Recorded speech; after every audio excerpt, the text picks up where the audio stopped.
E na nossa série de entrevistas com os economistas dos candidatos à presidência, agora nós vamos conversar com Paulo Guedes, economista de Jair Bolsonaro, inclusive colocado aí como Bolsonaro como um grande protagonista do programa econômico que será adotado caso ele seja eleito. Paulo Guedes, boa tarde. Boa tarde, Denise. Estou te devendo essa visita há algum tempo. Né?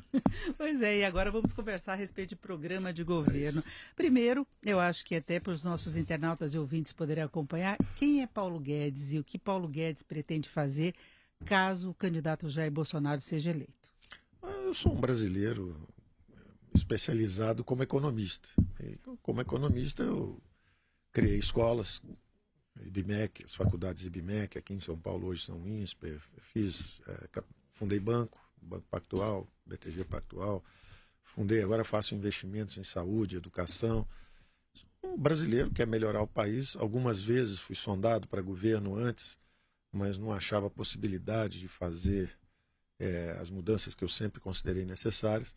A única vez que aparentemente eu teria um espaço bom para fazer o que eu acreditava foi na eleição de 89, a primeira eleição direta, eu ajudei o AFIF, porque seria um programa liberal, um programa econômico liberal, e a ideia de Banco Central independente, flutuação de câmbio, privatizações, reforma da Previdência, tudo isso já era objeto de análise nossa em 89. Economistas brasileiros ficaram 8 anos para chegar à política monetária, depois da democratização, nós levamos 8, 9 anos para chegar a uma política monetária bem feita. Levamos 12 anos para descobrir que o câmbio era um preço importante, crítico para a economia, e não objeto de congelamento para controlar artificialmente a inflação, ou mesmo para ganhar reeleições. E levamos 14 anos para descobrir que a responsabilidade fiscal era fundamental.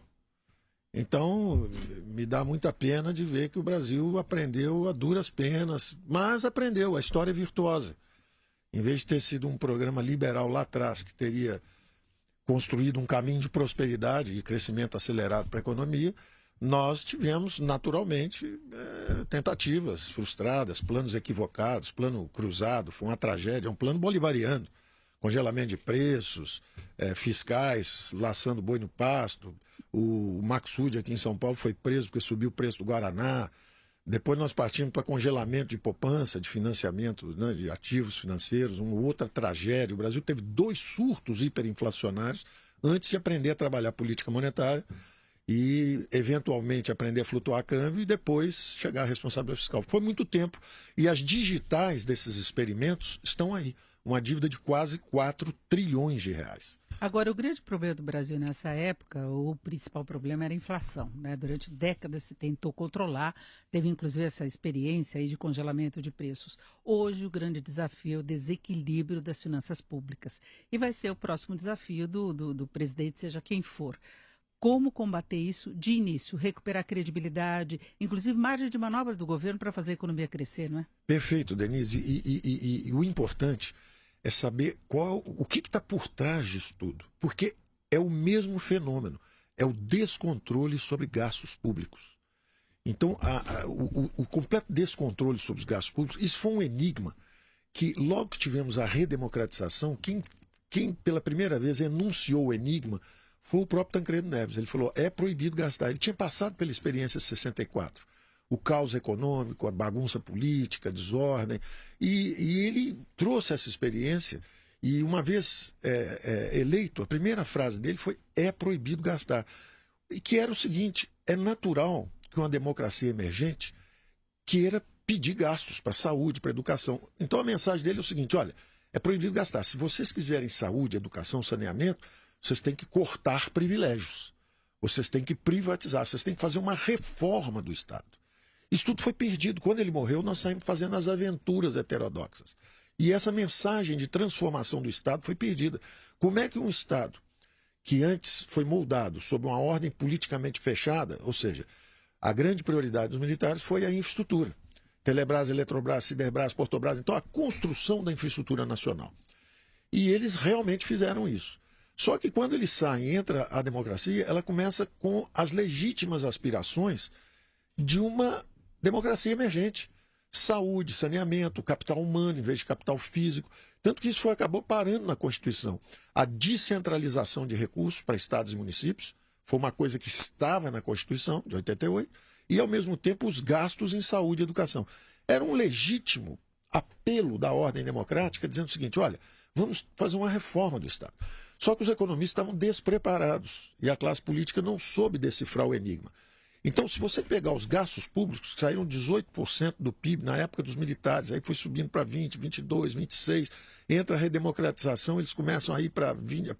O Sarney pega com 22, 23, solta com 26, o Fernando Henrique pega com 26, solta com 32, o Lula pega com 32, solta com 36, a Dilma pega com 36, solta com 45% do PIB. Então, existe por trás de toda esses sintomas, e aí a sua pergunta, né? O que foi a hiperinflação? Aquele excesso de gastos públicos financiado com a emissão de moeda. O que foram as crises cambiais no final do governo militar? O excesso, se você pegar assim, governo Geisel, o governo Geisel gastou muito e financiou com dívida, e criou uma vulnerabilidade cambial. Aí logo depois entra o governo Figueiredo, gastou muito e financiou com emissão de moeda. Aí você tinha tanto a vulnerabilidade cambial quanto a subida da inflação. Agora, eu acho que vale a pena até comparar... Aí você tem um primeiro governo, logo que o Tancredo morre, o governo Sarney. O que é aquilo? Excesso de gastos financiado com moeda. Fomos para a hiperinflação duas vezes. Né? Isso. E aí, finalmente, quando entra o Fernando Henrique, ele faz a transição, muda a forma de financiamento. Em vez de ser financiamento inflacionário, é o endividamento em bola de neve. Então, na hora que você freia com a moeda, mas deixa os gastos públicos soltos, o que acontece é que você começa a aumentar impostos, você começa a ter juros extraordinariamente elevados, o desemprego, e aí o final onde nós estamos agora é uma crise onde o excesso de gastos corrompeu a democracia e travou a economia. Nós estagnamos a economia e corrompemos a democracia. Aí você fala, está tudo perdido? De forma alguma. Foi um longo aprendizado. O lado ruim é que foi um longo aprendizado. O lado construtivo, bom, auspicioso, é que nós aprendemos. Então, hoje, isso tudo está relativamente percebido. Aprendemos mesmo. Você vê que todos os programas falam no problema do equilíbrio fiscal, todos os problemas, uns falam em privatizar mais, outros menos. Quer dizer, alguns aprenderam, mas a maior parte aprendeu. Agora, quando falo em aprendemos, a gente tem essa postura dos candidatos, das equipes econômicas. Agora, quando eu falo aprendemos, eu questiono também o lado político. É o Congresso. Nós tivemos aí, antes do recesso, uma série de medidas propondo aumento de despesas, aumento do número de municípios. O Congresso é contra a privatização na maior parte dos casos. Então, eles não estão compromissados com uma fórmula que viabilize, de fato, o ajuste fiscal, inclusive a reforma da Previdência. Mas, olha, eu acho que essa leitura, inclusive, que está sendo feita do processo, é natural. A ideologia emburrece e a política também. Porque as pessoas se apaixonam e começam a levar tudo para os extremos. A nossa história tem sido, são 30 anos, eleições a cada 2 anos. Um longo aprendizado, está havendo um longo aprendizado. Então, se usava mal a política monetária, se aprendeu a fazer. Se usava mal a política fiscal, colocou-se agora, o último movimento foi justamente tentar um teto de gastos. Porque os gastos sobem descontroladamente, os gastos chegaram a 40%, 45% do PIB. E aí os impostos subiram descontroladamente, nós saímos também de impostos de 18%, 19% do PIB, chegamos a 34%, 35% de impostos. É imposto demais. Os impostos são de níveis de países já muito desenvolvidos e muito acima dos países emergentes. Então, eu acredito que há o aprendizado. Nós aprendemos em todos os sentidos. E o que houve agora, exatamente, foi que uma democracia tem que andar com as duas pernas. Ela não é um saci pererê que pula numa perna só.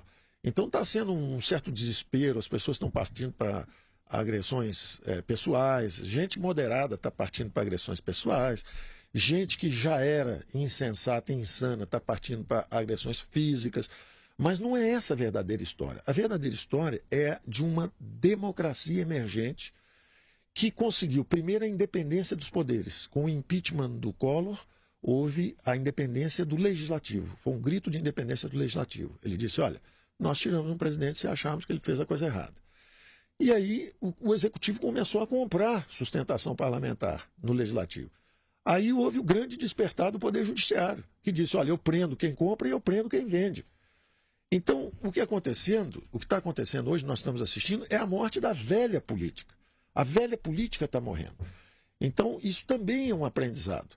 A governabilidade que vai ser construída daqui para frente, ela é em novas bases, ela é diferente. Ela não é o toma lá da cá no Congresso. Ela vai ser costurada em torno de um pacto federativo. É uma descentralização de poderes, recursos para estados e municípios, a recuperação do protagonismo da classe política. A classe política não pode ficar só em páginas policiais e trocando favores e tentando ter diretorias de empresas estatais para fazer o refinanciamento da próxima campanha. Então, você não acabaria pode com ser aquela isso. barganha do Congresso para aprovação de medidas, porque o dinheiro seria distribuído pelos estados e municípios de uma outra forma. Isso é a natureza democrática. Os congressistas de 88, os constituintes, colocaram lá, vamos descentralizar os recursos.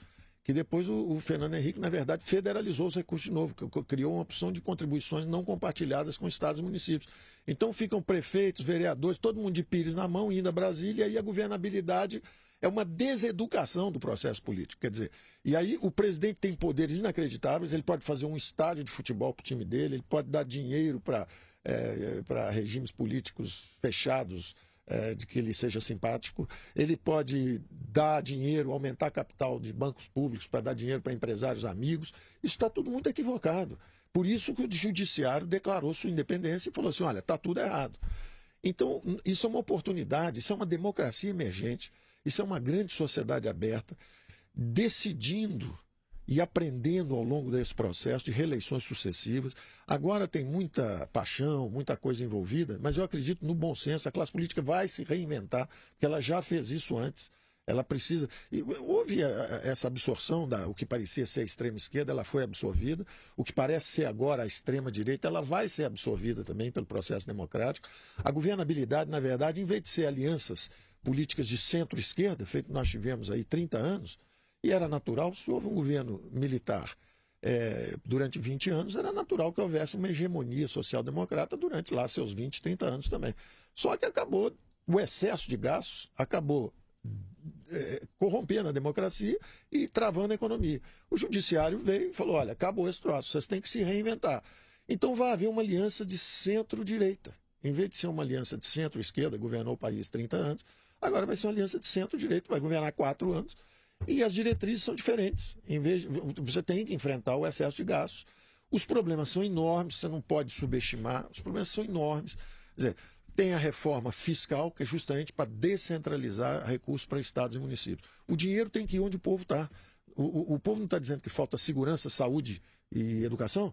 Esse dinheiro tem que ser descentralizado, em vez de ficar fazendo estádio de futebol, em vez de ficar dando dinheiro para subsídio para a empresa que depois dá recurso para o próximo financiamento de campanha.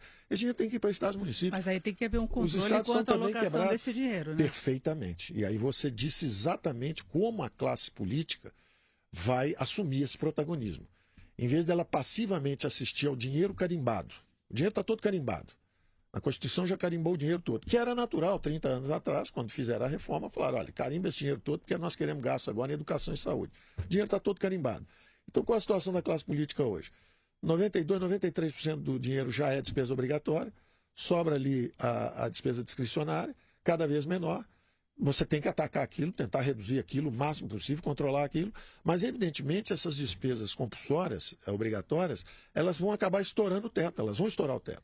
E aí você tem que decidir, ou vale o teto de gastos e você devolve o controle orçamentário da União para a classe política, e ela tem que decidir, olha, então, o ano passado gastamos 350 bilhões em educação, esse ano queremos gastar mais, gastar menos, gastar igual, gastamos quanto em saúde, quanto em segurança. Você tem que devolver esse protagonismo para a classe política. E a governabilidade será em cima desses 2 novos eixos. O primeiro eixo é o orçamento da União. Aprovem.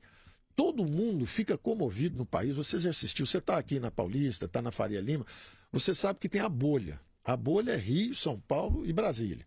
A gente fica conversando entre nós aqui, enquanto isso tem um Brasil profundo, que está votando e que está dizendo que não é bem isso que nós estamos falando. A gente fica conversando, achando inclusive que a economia é um tema importante da campanha. Só nós é que achamos isso. Lá embaixo, os movimentos não tem nada a ver com isso. O Brasil profundo está votando em outras coisas, não está votando nisso que nós estamos falando aqui, de orçamento da União, nada disso. Agora, cabe a nós exatamente tratarmos desses problemas que são os mais difíceis. Porque se não tratar corretamente do orçamento, de gastos Exatamente. e despesas, não se atende a essa expectativa da população, que é segurança, saúde e educação. Exatamente. Então, daí a necessidade desse teto de gastos. Esse teto de gastos vai mostrar que esse dinheiro carimbado, na verdade, transformou a classe política numa classe política que está perdendo a admiração completamente da opinião pública. A opinião pública hoje está contra o Congresso e a classe política, porque começa a ver e acha, pô, aquele em cima é só roubalheira, ninguém está ligando para a gente, o povo está desprotegido. Então, o que acontece agora? Justamente os novos eixos de governabilidade, em vez de ir todo mundo para Brasília, para conseguir um dos 40 ministérios, para conseguir uma empresa estatal, para poder desviar recursos, para fazer a próxima campanha, não é nada disso. Serão poucos ministérios. Os ministérios, na verdade, são apenas instrumentos de coordenação. O ministro da Educação vai chamar os secretários estaduais de educação e ele é só um coordenador, porque os recursos vão descer. O dinheiro tem que ir onde o povo está. O dinheiro tem que ir para a saúde, para a educação, para saneamento, entendeu? Então, o eixo de governabilidade é o seguinte: em vez de compra de votos mercenários no varejo, são votos orgânicos, estruturados, partidários, programáticos, no atacado. Então, uma coalizão de centro-direita que vota para descentralizar os recursos. Os dois grandes eixos. A classe política tem que assumir o controle orçamentário. Mas seria de haver uma mudança dessa questão da dotação orçamentária que é fixa. Sim, vamos falar disso. Mas o importante, você levantou a questão crítica, que é o seguinte: você tem dois eixos de governabilidade. O primeiro grande eixo é o orçamento da União. Todo mundo fica comovido com o Copom, a reunião do Copom, do Banco Central, se vai ter viés de alta, se vai ter viés de baixa, se vai subir 0,25 ou vai cair 0,25 juros. Isso é muito importante. Mas isso é acreditar que a financiarização da vida política brasileira que é importante. Não é essa a reunião mais importante. Isso é um algoritmo de trabalho do Banco Central que justamente aprendemos a trabalhar. Foi uma herança brilhante deixada pelo Armínio Fraga, uma produção institucional, primeiro valentemente defendida pelo Gustavo Franco. Defendeu sozinho, sem cobertura de política fiscal, sem ninguém ajudando, ficou lá, mas aí sozinho, essa batalha sozinho, o juro foi para a lua e nós nos endividamos em bola de neve. Então falharam, não deram a cobertura fiscal. Aliás, todos os nossos programas tiveram problemas, inclusive o melhor deles, que foi o real, mas a grande falha foi justamente não ter essa cobertura fiscal. Perfeito. Então, os eixos de governabilidade, só terminar isso, os eixos de governabilidade. Primeiro, o orçamento da União, decidir para onde vai o dinheiro. Vai para a saúde, vai para a educação, eles têm que decidir, assumir essa responsabilidade pública de alocação, em vez de ficar com dinheiro carimbado e criticado pela população que só pensa na próxima reeleição. E o segundo grande eixo, o Pacto Federativo, recursos para estados e municípios. É em torno disso que a governabilidade será obtida, e não em torno do toma lá da cá dos ministérios e das empresas estatais. E daqui a pouquinho nós vamos detalhar mais desses projetos aí de Paulo Guedes para a economia. Paulo Guedes, que é economista da equipe de Jair Bolsonaro. Voltamos já. Eu volto agora conversando com o economista Paulo Guedes, da equipe do candidato à presidência Jair Bolsonaro. Antes ele falava aí da estratégia para conseguir a governabilidade e avançar aí com as reformulações da economia brasileira, o que passa por uma revisão do orçamento e pacto federativo. Agora, o Brasil tem grandes desafios, né, para começar esse ajuste das contas, enquanto não ocorre essa revisão geral da forma como se processa o dinheiro no país. É questão da reforma da Previdência, né, que a sua postura também tem sido em torno dessa reforma, o tamanho do Estado, o quanto que há de obrigatoriedade na destinação desses recursos. Porque 1º de janeiro é com essa situação que o presidente eleito vai ter de lidar, seja ele quem for. Ele tem um orçamento que quase toda a verba é carimbada, sim, tem que passar uma parte para a saúde, outra para a educação, despesas da Previdência que não param de subir, limite de teto de gastos. Como lidar com isso? Quais seriam os primeiros passos? Olha, excelente pergunta, porque exatamente passamos da governabilidade para isso. Esse é o eixo de governabilidade. A coalizão de centro-direita, os partidos, essa turma toda, tem que examinar e falar o seguinte: olha, vai acabar o teto será derrubado. Porque o governo Temer conseguiu aprovar o teto, mas não fez as paredes, que são as reformas. Então o teto vai cair. Tem candidato já dizendo que vai derrubar o teto, que o teto vai ser flexibilizado, etc. Nós, ao contrário, nós queremos construir os fundamentos fiscais para o teto ficar em pé. O teto é importante. Então, nós estamos pensando exatamente nos 3 principais gastos. O primeiro gasto, o maior de todos, o maior problema fiscal emergente, galopante, é o problema previdenciário. Então, não é à toa que ele está aí, todos estão falando que tem que fazer a reforma da Previdência, e é isso mesmo. Tem que atacar, esse é o primeiro gasto, é o primeiro grande gasto. E a Previdência atual, você sente que o grande problema dela é o seguinte, ela tem umas 5 ou 6 bombas relógios a bordo. É um avião que está em rota de colisão, com uma montanha ali na frente, e ainda por cima cheio de bomba a bordo. Então você tem que reparametrizar esse sistema previdenciário que nós temos. Primeira bomba relógio, tempo. Quer dizer, tem uma bomba demográfica, que todo mundo sabe, a população está vivendo mais, então todo mundo está pensando em como é que a gente impede que o país quebre a Previdência antes do país ficar idoso, porque o país não é idoso e já está quebrando a Previdência. A segunda grande bomba é uma arma de destruição em massa de empregos, que são os encargos trabalhistas. Quer dizer, não só o sistema já está com dificuldade de financiamento e está quebrando, como os encargos são proibitivos, são armas de destruição em massa de empregos.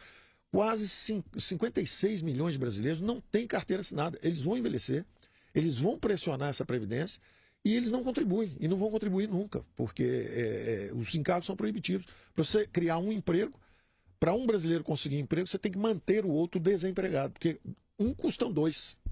Isso é um crime também contra a geração de empregos. O terceiro grande problema é que ela é também uma fábrica de desigualdades. O setor público tem salários muito maiores que o setor privado, dentro do setor público também tem uma desigualdade enorme, então você está fabricando desigualdade. Da mesma forma que às vezes um banco público, como um BNDES, de repente fabricou uma desigualdade quando deu dinheiro para grandes empresários campeões, em detrimento das empresas pequenas e médias que estão abandonadas por aí, sem crédito, a mesma coisa acontece na Previdência, que também é generosa, alguns privilégios são mantidos, acima de teto, inclusive, da Presidência da República, isso tudo. Enquanto isso, tem gente que não tem nem acesso à Previdência.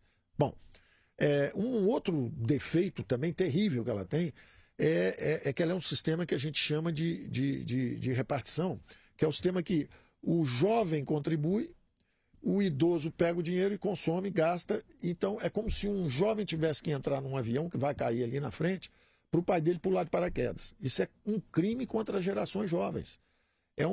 Nós temos uma responsabilidade com as gerações futuras. Não é porque nós montamos o nosso sistema equivocadamente, que ele está errado, ele está nos desgraçando, porque não consegue, né? Que nós vamos exigir que nosso filho entre nesse avião, porque aí ele me dá o paraquedas e eu pulo do paraquedas e vamos ver o que acontece com ele ali na frente quando o avião trombar. Então, tudo isso tem que ser dimensionado. Nós estamos fazendo essas simulações. Não é nada simples o problema. Não é nada simples esse problema, não é nada simples. Mas há sistemas de capitalização que são muito mais responsáveis, democratizam o hábito de poupança desde jovens, por isso que nós estamos pensando nos jovens. Então, mas a gente tem vários candidatos falando nessa questão da capitalização. Agora, a capitalização, em princípio, faria com que as pessoas investissem para ter o direito ao benefício no futuro, como acontece com o plano de previdência privada. O problema é que nós estamos com um estoque de pessoas que já estão contribuindo com o sistema e contando com a aposentadoria, que se isso mudasse de repente, você não teria como bancar, o pessoal vai se aposentar. É correto o raciocínio. Se você lançasse esse regime e todo mundo pudesse ir para o regime novo, você podia atingir o antigo. Mas o que você tem hoje é o seguinte, tem 56 milhões de pessoas que não contribuem. Não contribuem. Estão lá fora. Então, se chegam jovens agora que também não conseguem emprego, você vira e fala assim, esse jovem, eu estou contando com esse jovem para pagar. Por que os outros 60 milhões não estão pagando? Por que você acha que um jovem que não tem experiência, está chegando agora, como é que ele vai conseguir emprego se tem alguém que já se formou na faculdade, como ele, que já tem 10 anos de experiência e também não está conseguindo? Então, é uma falácia você achar que se um jovem não entrar, vai piorar aquela situação. Não, nós vamos consertar os dois. Você tem que lançar um novo para os jovens, e eles vão cuidar de sua poupança, eles têm o direito de embarcar em outro avião, que não é esse.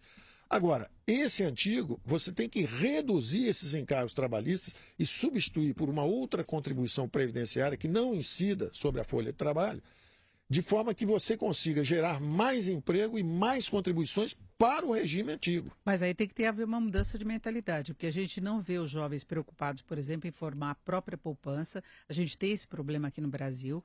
Então, são jovens que estão ingressando no mercado de trabalho e não pensam em dividir, em guardar uma parte. Então, teria que ser alguma coisa muito atraente. E outro é a própria condição de mercado de trabalho, que a gente sabe, por exemplo, o MEI, o microempreendedor individual, que é uma forma de driblar custo de contratação. A gente tem PJ, isso tem crescido demais, então as pessoas saem da faculdade e já têm de recorrer e não vão contribuir. Eu te digo que nós estamos, pelo menos, abordando todos esses ângulos. A situação é super complexa, não tem nada fácil, mas tanto as críticas que têm sido feitas, porque parece que vão criar um sistema que não existe, que não, de forma alguma, vai ter uma contribuição previdenciária que substitua uma base de incidência diferente. A base de incidência não pode ser essa, não pode ser para você conseguir um emprego, alguém da sua idade tem que estar demitido fora porque você custa 2 vezes. Não pode ser. Então nós vamos trocar a base de incidência desse imposto de forma que você possa empregar as 2 pessoas. Então as contribuições vão aumentar para esse regime antigo. Ao mesmo tempo, nós vamos pegar também justamente empresas estatais que sejam consideradas estratégicas. São estratégicas, então nós vamos fazer um fundo patrimonial da União, vamos botar essas empresas lá e elas têm que ser lastro para isso também.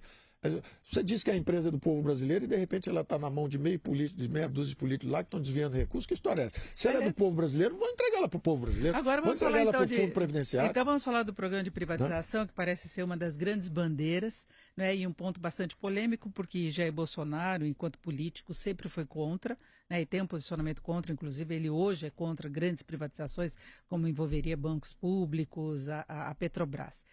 E a sua posição é favorável a uma ampla e restrita privatização. Aí como conciliar isso e conciliar com os interesses do Congresso e o corporativismo?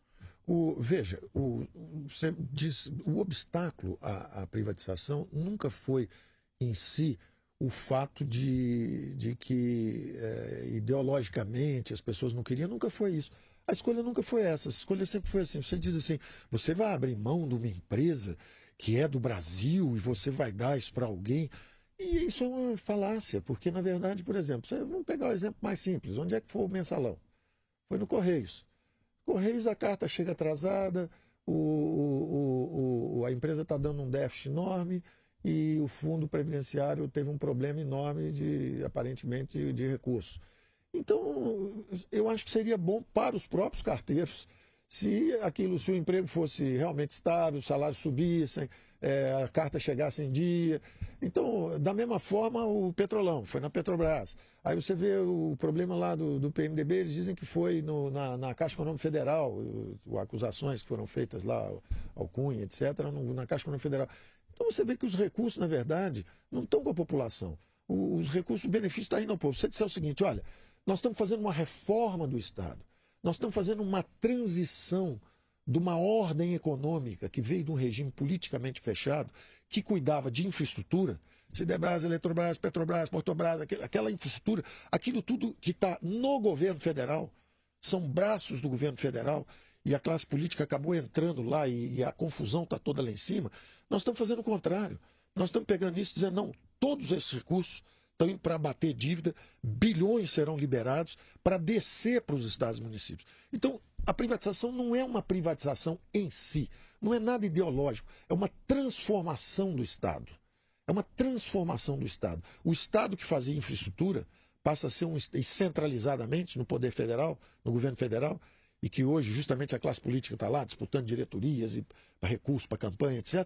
Você, na verdade, completa essa transição para uma democracia emergente. Nós somos uma democracia emergente. O dinheiro tem que ir onde o povo está, saúde, educação, saneamento, estados, municípios. Então, se você perguntar isso para a classe política e para a população que vai votar, vem cá, você prefere que o dinheiro fique lá no mensalão, no petrolão, na Caixa Econômica, não na parte que vai para moradia e habitação, que essa parte é muito saudável. Eu digo na parte justamente que foram os fundos de investimento onde houve desvio de recursos para grandes campeões políticos. Se você perguntar isso para a população, ela vai dizer, claro que nós preferimos o dinheiro com as prefeituras para nos dar segurança, que é justamente um dos temas mais importantes da campanha, saúde e educação.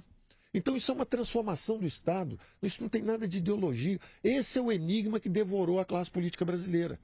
Entendeu? Eles não conseguiram entender isso, acabaram indo para uma hiperinflação, acabaram indo para uma moratória externa, para um congelamento, não para uma moratória externa, foram para a hiperinflação primeiro, depois para uma moratória externa, depois foram para o congelamento de ativos, tudo isso porque não decifraram esse enigma. E esse enigma já foi decifrado antes por outros economistas, não sou eu. Agora, em tese, seria o ideal que o Brasil tivesse consciência disso tudo para acontecer. Esse é um programa liberal democrata. Então, mas e o tempo para se implementar tudo isso? Isso é muito tempo, isso não é rápido. Então, mas eu estou te achando otimista demais em relação a essa capacidade de a sociedade, de corporativismo, sindicalismo no Brasil entender essa mudança, os próprios congressistas. Então se fala Vamos falar do corporativismo. Não, mas assim, mudança de orçamento, aceitação das mudanças do sistema da Previdência, a aceitação da privatização, e o Brasil tem urgência na correção de algumas coisas. Como é que é o tempo na sua cabeça planejando tudo isso? Denise, a implementação. Denise, como eu te disse, ninguém é salvador da pátria, ninguém vai fazer tudo num dia. O mais importante é a consciência, e essa consciência foi obtida através do tempo. O que está acontecendo é o seguinte: se existem interesses corporativos, 1, 2, 3 milhões de funcionários, que sejam, quem foi eleito tem 70 milhões de votos. Então, existe uma consciência disso. Da mesma forma, quem está falando da reforma da Previdência, quando eu falo isso, fica parecendo, não, mas ele quer mexer em tudo. Vem cá, o que o governo Temer está pedindo? Uma reforma da Previdência. O que está no programa de todos os outros candidatos? Uma reforma da Previdência. Então, a consciência já existe. Eu acho que nós temos que nos desapaixonar um pouco, sermos um pouco mais íntegros do ponto de vista intelectual, porque nós estamos falando aqui, não estamos falando lá na rua, que está aquela confusão de gente votando. Nós estamos falando aqui. São pessoas que acompanharam esse processo todos esses anos. 20 anos atrás, todos eram contra as privatizações, 30 anos atrás. Aí, de repente, foram aprendendo e vieram. Todos eram contra o Banco Central Independente. Foram aprendendo e foram usando. E chegaram a um sistema melhor ainda, que são as metas de inflação. Isso é um aprendizado democrático. Nós estamos aprendendo. Eu estou absolutamente tranquilo quanto a isso. Nós temos instituições. Então, mas elas não funcionam perfeitamente, mas elas funcionam. Mudanças forem sendo implementadas, haverá urgência em relação àquelas necessidades da população que você colocou. A gente tem um Estado com rombos imensos das contas, com incapacidade de lidar bem com o que tem de lidar. Absolutamente. Então, como conciliar essa necessidade? As promessas, inclusive, em relação à segurança, em relação à saúde, em relação à educação.